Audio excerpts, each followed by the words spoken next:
इसलिए आपको मानसिक रूप से पहले यह स्ट्रांग रहना है कि मेरी परीक्षा तो बेहतर होगी ही होगी। हर सब्जेक्ट का एक मॉडल पेपर आप सॉल्व करो।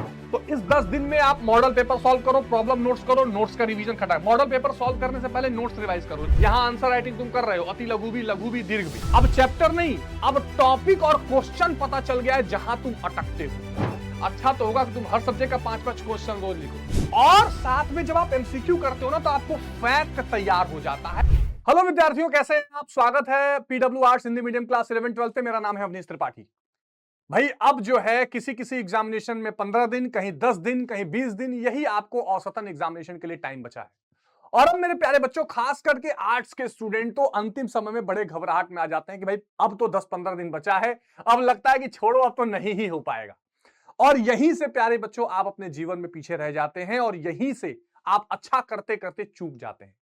तो मेरे प्यारे स्टूडेंट्स, आज मैं आपको वो महत्वपूर्ण कुछ टिप्स देने वाला हूं जिनके माध्यम से आप अंतिम 15 दिनों में भी बहुत अच्छा करके अपने एग्जामिनेशन की तैयारी कर सकते हैं। आइए देखते हैं कि क्या करना है और क्या नहीं करना है जिससे आपकी बोर्ड परीक्षा बेहतर हो जाए। सबसे पहले, इसके पहले कि मैं कोई भी आपको पढ़ाई से रिलेटेड हिंट दूं, सबसे पहली मैं बात कहूंगा, सबसे सबसे इंपॉर्टेंट मैं बात कहूंगा, स्वास्थ्य पर ध्यान देना। देखो प्यारे बच्चों, हेल्थ, किस पर ध्यान देना? हेल्थ। उसके बाद मैं सारी स्ट्रेटेजी बताऊंगा। और हेल्थ भी दो तरह की, मानसिक और शारीरिक। देखिए, मैंने बहुत अच्छे अच्छे बच्चों को देखा है, सारी पढ़ाई हो चुकी है, लास्ट के 15 दिनों में बीमार पड़ गए। बीमार पड़ने का दो कारण, एक, या तो वो इतना ज्यादा टेंशन उन्होंने ले लिया, इतना ज्यादा प्रेशर एग्जामिनेशन का ले लिया कि उस प्रेशर ने उनको बीमार कर दिया। ये दिमाग बहुत चालाक चीज है और शक्तिशाली बच्चों। अभी आप 10 बार सोचोगे मुझे बुखार है, 11 मिनट बुखार हो जाएगा।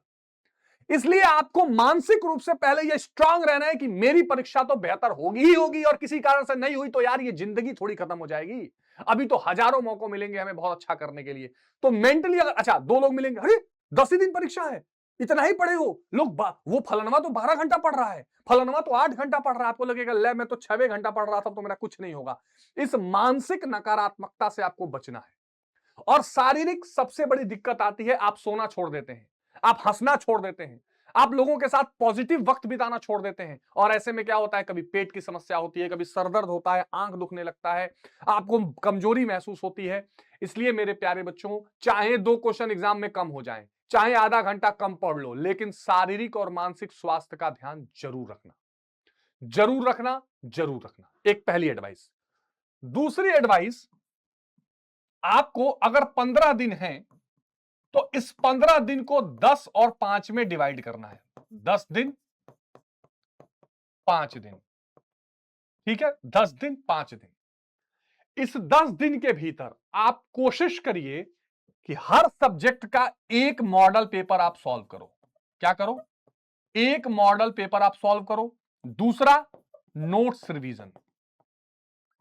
अब ध्यान से सुनिएगा, जो ये आपका 10 दिन होना है, 10+5 की स्ट्रेटेजी में आपको बता रहा हूं, जो ये आपका 10 दिन होना है, इसमें आप रोज एक सब्जेक्ट का मॉडल पेपर सॉल्व करो। भाई आपके 5 सब्जेक्ट हैं, 10 दिन हुए, तो 5 सब्जेक्ट के हिसाब से आप 2-2 मॉडल पेपर सॉल्व कर लोगे एग्जाम से पहले। मॉडल पेपर में आपको 2 बातें ध्यान रखनी है, एक टाइम, या जिसको स्पीड कहेंगे, कि आप कितनी स्पीड से कर पा रहे हो, और कितने कितने क्वेश्चंस आप आराम से कर ले रहे हो, और वो कौन से क्वेश्चन हैं जहां आपको प्रॉब्लम हो रही है। मतलब चैप्टर आइडेंटिफाई कर लो। क्या कर लो? अपना स्पीड देख लो, क्या तुम 3 घंटे के अंदर आराम से लिख ले रहे हो? देखो, कोशिश तो ये करो कि 2.5 घंटे में कर ले रहे हो कि नहीं। दूसरा, किस चैप्टर में प्रॉब्लम हो रही है, खटाखट नोट करते चलो। और आपको क्या करना है इस 10 दिन में, अब बैठकर बहुत ज्यादा किताबें नहीं पढ़नी है। बहुत स्पष्ट बोल रहा हूं, जिसका एग्जाम अगले 15 दिन में है, अब आपको बैठ के किताब रीडिंग करने से बचना है, नहीं है समय उतना। आपको क्या करना है, अब तक आपने किताबों में अगर कुछ अंडरलाइन किया है, या छोटे छोटे नोट्स लिखे हैं, या जैसे हमारे चैनल से हैंड रिटन नोट्स भी मिलते हैं आपको, वो नोट्स रखे हुए हैं, क्लास आपने अटेंड की थी उसकी पीडीएफ बची हुई है या नोट्स रखे हुए हैं, उसको रीड करो। नोट्स रीड करो, मॉडल पेपर सॉल्व करो। इतना तो करना है, इतने में ही 10 दिन नहीं बिताना है। अब मान लो अगर जिस चैप्टर में आपको प्रॉब्लम दिख गई, मान लो सिविक्स का 3 चैप्टर आपको दिखा प्रॉब्लम, ज्योग्राफी का 2 चैप्टर आपको दिखा प्रॉब्लम, हिस्ट्री का 3 चैप्टर दिखा आपको प्रॉब्लम। अब आप इसी 10 दिन में आपको 1 दिन निकालना है इन चैप्टर्स की तेजी से स्टडी, तेजी से रिवीजन, तेजी से रिवीजन। और ये रिवीजन आप चाहो तो बुक से कर लो, चाहो तो वन शॉट वीडियो से कर लो, ठीक है। चाहो तो बुक से कर लो, चाहो तो वन शॉट वीडियो से कर लो। आ गई बात समझ में? लेकिन अब आपको सारे चैप्टर की बुक रीडिंग नहीं करनी है, सारे चैप्टर की किताबें बैठकर नहीं पढ़नी है प्यारे बच्चों। तो इस 10 दिन में आप मॉडल पेपर सॉल्व करो, प्रॉब्लम नोट्स करो, नोट्स का रिवीजन खटाए। मॉडल पेपर सॉल्व करने से पहले नोट्स रिवाइज कर लो। जैसे मान लो आज मुझे सिविक्स का मॉडल पेपर सॉल्व करना है, मान लीजिए मुझे शाम को 4 बजे करना है, तो मैं क्या करूंगा, सुबह 8 से 11 या 8 से 10 पूरा रिवीजन करूंगा नोट्स, ताकि मॉडल पेपर जब मैं लिखने जाऊं तो आराम से कर लूं। और मॉडल पेपर आप सॉल्व करोगे, उस मॉडल पेपर में आपको भर भर के पीवाईक्यूज भी मिलते रहेंगे। तो आपको क्या करना है, मॉडल पेपर सॉल्व करना है, नोट्स रिवीजन करना है, जहां प्रॉब्लम दिखे उन चैप्टर्स की रीडिंग करनी है। इस बीच में अब आप, अब ऑनलाइन वीडियो, अभी मैं 5 दिन पे नहीं आ रहा हूं, अभी मैंने ये 5 दिन छोड़ा हुआ है। इसी 10 दिन में आपको अगर ऑनलाइन वीडियो देखनी है तो आप ज्यादातर क्या करो, आप ज्यादातर मैराथन अटेंड करो, जो भी मैराथन हो रहे हैं, ठीक है, मैराथन अटेंड करो। इसके अलावा क्वेश्चन आंसर्स के वीडियो, क्वेश्चन आंसर्स के वीडियो या एमसीक्यू के वीडियो आप अटेंड करो। जहां एमसीक्यू हो रहे हो, क्वेश्चंस आंसर हो रहे हो, वो वीडियोस आप अटेंड करो। अब बहुत ज्यादा जो है टॉपिक वाइज एक एक घंटे वाली मतलब वन शॉट वीडियोस जो हैं उन पर अब समय देना कम करो। जो वन शॉट रह गए हो केवल उन्हीं कर लेना, बाकी वन शॉट आप छोड़ दीजिए आप लोग, ठीक है। अच्छा, उसके बाद प्यारे बच्चों, इस 10 दिन में मैं फिर बता दे रहा हूं, इस 10 दिन में आपको किसी तरह टाइम निकालकर देखो, आंसर राइटिंग प्रैक्टिस तो मैं बोलता ही, आंसर राइटिंग तुम्हारी यहां मॉडल पेपर में हो रही है, यहां आंसर राइटिंग तुम कर रहे हो, अति लघु भी दीर्घ भी। जो मॉडल पेपर नहीं सॉल्व कर पा रहा है, उसको नहीं मिल रहा है, वो केवल आंसर राइटिंग करता रहे, अदरवाइज मॉडल पेपर करो। लेकिन आपको पीवाईक्यूज नहीं छोड़ने हैं, चाहे रात को सोते सोते हर चैप्टर का देखो। यूपी बोर्ड, चाहे बिहार बोर्ड, चाहे मध्य प्रदेश बोर्ड, कोई भी बोर्ड हो, आपकी लोकल परीक्षाओं की किताबें होती हैं, उनमें सब पीवाईक्यूज ईयर बाय ईयर रहते हैं। हम लोग भी लास्ट में ईयर बाय ईयर करा देंगे। तो पीवाईक्यूज करते रहना है, मैराथन वीडियोस हो तो अटेंड करना है। इसके अलावा आपको एक मॉडल पेपर रोज करना है, नोट्स का रिवीजन करना है। अब आ जाइए अंतिम 5 दिन में, ठीक है, अंतिम 5 दिन। देखो भाई, जैसे ही तुम 10 दिन में इस तरह पढ़ाई करोगे कि मॉडल पेपर मैंने सॉल्व किया, पीवाईक्यू सॉल्व किया, आंसर लिखे मॉडल पेपर में, मैराथन देखा, तुम्हें अच्छे से अब पता चल गया है, अब चैप्टर नहीं, अब टॉपिक और क्वेश्चन पता चल गया है जहां तुम अटकते हो, तो अटकने वाले क्वेश्चंस को रोज रिवाइज करो, ठीक है। अटकने वाले रिवीजन, अटकने वाले क्वेश्चन का रिवीजन तुमको 5 दिन में करना है, ठीक। 5 दिन में रोज रोज एक दिन के हिसाब से, माने 5 इंटू 5, 25 क्वेश्चन लॉन्ग तुमको लिखने हैं। ध्यान से सुनना, मैं 5 दिन में क्या बता रहा हूं।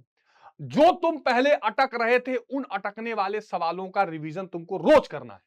मान लो तुम 10 दिन पढ़े और तुमने देखा कि सिविक्स में ये टॉपिक का आंसर लिखने में मुझे बार बार दिक्कत आ रही है, जो हिस्ट्री के ये टॉपिक का आंसर लिखने में बार बार दिक्कत आ रही है, तो उसको रटना है, रटो, जो करना है करो, उसको तुमको यहां करना है रोज 1 घंटा।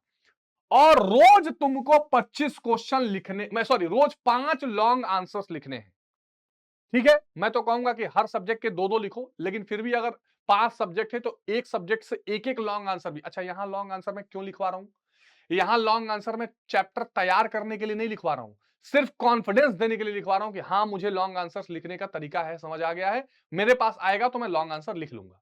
अच्छा तो होगा कि तुम हर सब्जेक्ट का 5-5 क्वेश्चन रोज लिखो, लेकिन मिनिमम हर सब्जेक्ट का एक क्वेश्चन तुम्हें लॉन्ग वाला लिखना है। और रोज डेली, अब ध्यान से सुनना, सबसे मेन काम, डेली 100 एमसीक्यू तुमको करने हैं। 100 नहीं, 100 से 150, 100 से 150 एमसीक्यू करने हैं, ठीक है। 100 से 150 एमसीक्यू करने हैं। 100 से 150 एमसीक्यू जो है ये मिनिमम बता रहा हूं, मेरे हिसाब से कम हर सब्जेक्ट का 50 एमसीक्यू रोज करिए।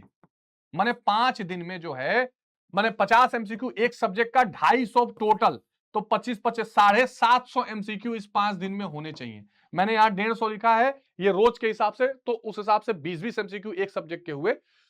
लेकिन आइडियल ये रहेगा कि आप हर सब्जेक्ट का 50-50 एमसीक्यू इस 5 दिन में करिए। कोई टाइम नहीं लगता है।